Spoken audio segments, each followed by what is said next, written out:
If you guys are struggling to rank up in the new season of Rocket Racing, in today's video I have some very beginner tips to make that process just a little bit easier. And while you can find several of these videos on YouTube from people like Lethamir and Nikki30, today I've compiled a quick understanding of those all in one video. And while you're at it, remember to subscribe to the channel and comment down below what you want to see next. And with all that out of the way, let's get into the video.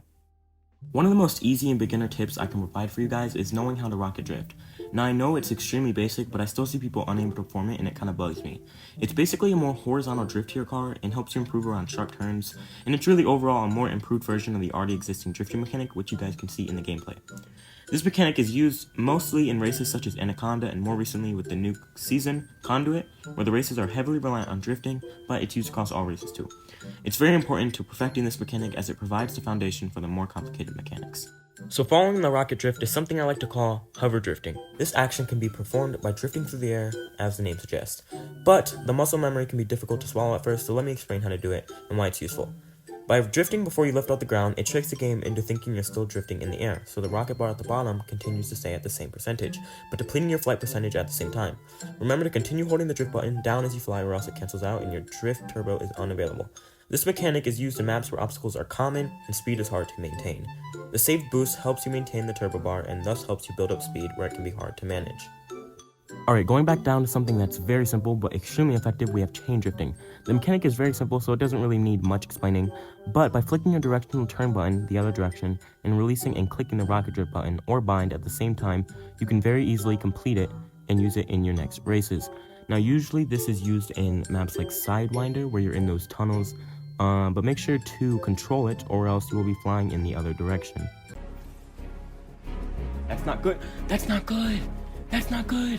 That's not good! Finally, as far as mechanics go, the last mechanic might be the hardest one, especially when combined with previous ones on the list. I call it my senior project. Just kidding, guys. If you know where that's from, please let me know down in the comments below. Anyway, as I was saying, I call this move I Need Some Space. Basically, the move is performed by drifting and flipping your car in the direction where you want to drift to get a larger area when drifting, or to simply build up more turbo. I have it demonstrated down below for you guys and I'll play it again in slow motion so you guys can see it. But as far as mechanics go, those are it. But moving on from that, you basically just want to have more map and player awareness, especially in places that get uncomfortable and chaotic. Knowing when to hit a sharp or extended turn can really make a difference in those final moments. It's almost like a high risk, high reward type situation. Taking the quick route but more chaotic route will give you there faster, but one mistake and you'll end up with your car flipped backwards, upside down, and reversed. On the other hand, the long route is more patient and allows you to build an advantage on those who don't have as much turbo. So knowing which path to take is very important, but in the end, it's all personal preference. And as I said, knowing the maps you play can help improve your playstyle by so much. Especially with the new season, getting ahead of the game and knowing more than your opponents can help you get those early leads. Knowing the shortcuts can help too. I posted a video on the shortcuts you can take in the recent maps added in the new season, so go check that out once you're finished with this video. It will be in the description or pinned comment down below, and go give it a like. Anyways, now that the self-promotion is out of the way, knowing the shortcuts within each map is the most important thing you need to know, except for driving of course. Some maps have fewer than others, but they're game-changing and can shave off seconds of your time, even in maps that are short. If you guys want to see a video of me providing every single shortcut within the game, make sure to comment down below and I'll start working on it immediately. To get a private lobby, go to the Discovery tab in Fortnite and find a race you want to improve on.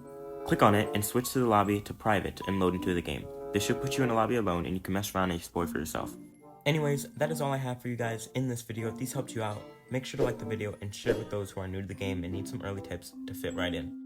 The new season is out and there's not a better time to get on and have fun with your friends or simply climbing through the ranks than now. Thanks for watching.